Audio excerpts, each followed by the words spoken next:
When we talk about Latter-day Saint temple changes, it's normally the controversial stuff that takes the limelight. But there are so many other mind-blowing changes that have happened over the years that you've probably never heard of before. Those are the ones we're going to talk about today. Buckle up. Number 10. Did you know that before 1960, any baptized children, boys and girls, could go to the temple and participate in baptisms for the dead? No way! Yes way! Wards would organize temple trips specifically for the primary kids. Here's a transcript from President David O. McKay's journal that notes the end of that policy. These days you can't do baptisms for the dead until you're old enough to be in the young men's or young women's program, but throughout the rest of this video, keep in mind that just because you're used to doing things a certain way today, that doesn't mean they've always been done that way or have to be done that way in the future. Number 9. The temple endowment is a ritual drama in which participants essentially step into the shoes of Adam and Eve and play out the plan of salvation. Historically, it was much more interactive than it is today. In fact, in the garden room of the Nauvoo Temple and in the later endowment house in Salt Lake City, we have records showing that temple patrons would actually eat raisins or other fruit as part of this reenactment, symbolizing the fruit of the Garden of Eden and the fall of Adam and Eve. Number 8. Did you know that the first baptisms performed in the Salt Lake and Logan temples were actually not the traditional baptisms for the remission of sins that we're used to today? They were actually baptisms of healing. You'll remember the story of Naaman from the Old Testament and how his leprosy was healed after washing himself in the Jordan River 7 times. LDS healing baptisms were based on stories like that and often involved being immersed multiple times. This practice was phased out in the early 20th century. Some leaders had different ideas of what healing rituals should look like, and they also wanted to make temple fonts more available for the more central proxy ordinances we're familiar with today. Number 7. Historically, in addition to baptisms of healing, blessings of healing were, of course, not always, but often performed in the temple. The garden room of the Salt Lake Temple was regularly used for these healing blessings, which were performed by men, women, or both men and women together. At this time, these blessings were not officially associated with a specific priesthood office, but they did indeed involve anointing with oil and the laying on of hands. And hang tight because we're going to come back around to this topic when we get to number 2. Those healing blessings in the temple were largely discontinued in 1921, but interestingly, many of these blessings of healing actually happened in conjunction with a temple prayer circle, which leads me to number 6. Did you know that prayer circles haven't always just been a temple thing? One source reports that some prayer circles were formally organized apart from the endowment ceremony. Membership in these special prayer circles, which began in 1851 and continued until 1929, did not depend upon church position. Other prayer circles were formed for priesthood groups, all of them formed under the authority of the First Presidency. Many church meeting houses actually had rooms specifically for prayer circles. The First Presidency changed this policy on May 3, 1978, consolidating prayer circles to the temple. Number 5.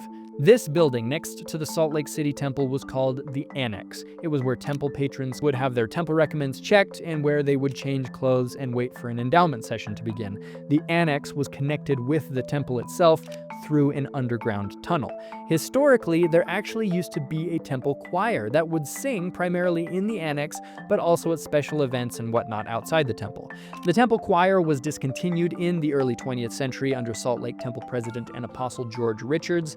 He was trying to streamline and standardize the temple experience. The choir wasn't essential, so it didn't make the cut. But how cool would that have been? Number 4. The very first motion picture presentation of the endowment was produced in 1955 by a guy you might have heard of before named Gordon B. Hinckley. In order to portray the creation in the temple film, the church actually contacted Disney and bought the rights to a few minutes of the Disney movie Fantasia. My understanding is that they swapped out the music track, and that was the creation in the temple. Number 3. This next one I have next to zero information on, so I apologize in advance. But multiple historians have confirmed to me that some early temples actually had libraries. They contained both religious and secular books. I don't know how big the libraries were or who was allowed to use them. I hope somebody smarter than me publishes more research on this in the future, but super interesting. And this is where I put my temple library photo, if I had one. Number 2. Many Latter-day Saint men carry around a small vial, a small vial of consecrated oil, which today is used to anoint the sick before a priesthood blessing of healing. Today, we don't have any guidelines on where olive oil has to be consecrated and set apart for this purpose. But back in the day, the preference was that oil be consecrated in the temple within a prayer circle. There actually used to be a little shop at the gate of the temple grounds where you could purchase oil that had been consecrated in the temple. Both men and women could purchase and use it.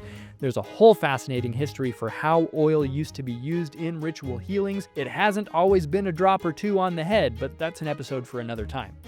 Number 1. All right, this one is wild, but stick with me because we need to lay a bit of groundwork. Today, if a sealed husband and wife get legally divorced, the sealing still remains intact until one of them seeks a sealing cancellation. But whether or not the sealing is canceled, the man can potentially still be sealed to a new spouse. Thus, he would technically be sealed to 2 women at the same time. The ex-wife could potentially also be sealed to multiple male spouses, but only vicariously after death. Many Latter-day Saints are of the opinion that those policies will equalize across genders at some point in the future. But what many don't know is that the current policy for men actually did apply to women in the church up into the early 1900s. For example, Brigham Young's daughter, Susa Young Gates, was sealed to Alma Dunford in the Salt Lake Endowment House in 1872. They got a civil divorce several years later, but their sealing remained intact. Susa then went on to marry Jacob Gates in the St. George Temple in 1880. She was technically sealed to both Alma and Jacob until 1890, when Wilford Woodruff approved a cancellation of her sealing to Alma Dunford.